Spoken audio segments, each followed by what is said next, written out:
মিরপুরকে রেস্টুরেন্টের রাজধানী বলা হয়। আর পুরো ঢাকা শহর মানে পুরো রাজধানীতে সবথেকে বড় রুফটপ রেস্টুরেন্ট হচ্ছে দ্য বাবলস।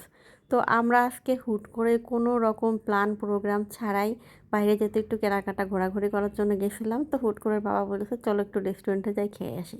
সে যে এখানে নিয়ে আসবে আমি কোনো কল্পনাতেও ছিল না। আমি নর্মাল একদম যেমন সেমন একটা ড্রেস পরে চলে আসছে, আর এখানে এসে দেখি মানুষ কত ধরনের সাজন গোজন তিরিং বিরিং করে আসছে। আসলে আমি কোথাও তেমন একটা সাজগোজ করি না, তারপরেও একটু ভালো ড্রেস আপ নিয়ে যাইতে পারতাম, যেহেতু সুন্দর সুন্দর ছবি তোলার কিন্তু জায়গা আছে। আর দেখেই বুঝতে পারছেন কতটা সুন্দর। ও আচ্ছা, বলে রাখা ভালো যে আমরা কিন্তু এখানে টিকিট কেটে ঢুকছি। এখন বলবেন যে একটা রেস্টুরেন্টে আবার টিকিট কেটে ঢুকতে হয়? হ্যাঁ, এই প্রশ্নটা আমরাও করছিলাম যে রেস্টুরেন্টে ঢুকবো আবার টিকিট কেটে, এটা আবার কেমন কথা। কিন্তু উনি যেটা বললো সেটা শুনে আসলেও মনে হলো যে হ্যাঁ, আমিও হলো সেম এই কাজটাই করতাম। কারণ এখানে প্রচুর পরিমাণে টিকটকার এবং বিভিন্ন ফুড ব্লগার, বিভিন্ন ধরনের লোকেরা আসে, তারপরে হচ্ছে ভিডিও বানায়, রিল তৈরি করে, সব কিছু করে টোরে নিয়ে কোনো ধরনের খাবার খায় না, খাবার অর্ডার করে না, চলে যায়। এতে করে রেস্টুরেন্টের একটা ক্ষতি হবে। এত বড় একটা রেস্টুরেন্ট সাজানো গোছানো মেনটেন করার খরচও কিন্তু অনেক। এখন কেউ যদি এসে শুধু ছবি তুলে ভিডিও করে নিয়ে চলে যায়, তাহলে তো রেস্টুরেন্ট একেবারে চাঙ্গে উঠে যাবে।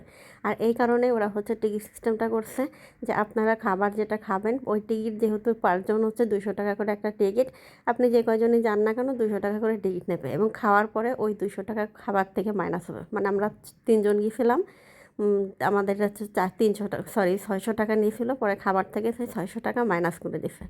তো যাই হোক, বাচ্চাদের কিন্তু কোনো টিকিটের টাকাটা লাগে না। তো আমরা 4জনের জন্য আমাদের 3টা টিকিট দিছিল।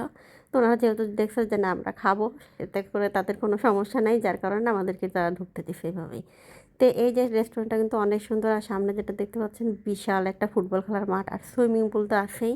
সুইমিং পুলে গোসল করে কিন্তু পাশে আপনাদের শাওয়ার নেওয়ার জায়গা, এবং ওখানে কিন্তু লকার টকার সবই আছে। আর এই যে বিশাল একটা ফুটবল খেলার মাঠ, এটাও কিন্তু ঘন্টা চুক্তিক সম্ভবত ভাড়া দেওয়া হয়। আমি আর ঠিক ভালো মতো আইডিয়া নেই, আন্দাজ করে বললাম। একটা রুফটপ রেস্টুরেন্টে ফুটবল খেলার মাঠ, এটা কি ভাবা যায়? আসলে অকল্পনীয় একটা বিষয়। আর 16 তলার উপরে এই রুফটপটা ঢাকা শহরের সবথেকে বড় রেস্টুরেন্ট হিসেবে বর্তমানে কিন্তু সবাই জানেন।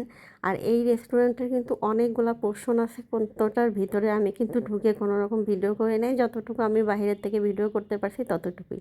তো এই যে আমাদের চলে আসছে তন্দুরি রুটি, প্লাস হচ্ছে এই যে আমাদের কাবাবের একটা প্লান্টার দিয়েছিলাম, তার সাথে কিন্তু কোকও ছিল। তো এগুলো আমরা হালকা খাওয়া দাওয়া করলাম। খাওয়া দাওয়া করে তারপরে এখানে কিন্তু প্রচুর প্রচুর ছবি তোলার জায়গা, ছবি তুলে শেষ করতে পারবেন না, এত সুন্দর সুন্দর জায়গা ওরা তৈরি করে রাখছে। আর এই যে সবই কিন্তু আর্টিফিশিয়াল, কিন্তু প্রত্যেকটা জায়গায় কিন্তু খুবই সুন্দর।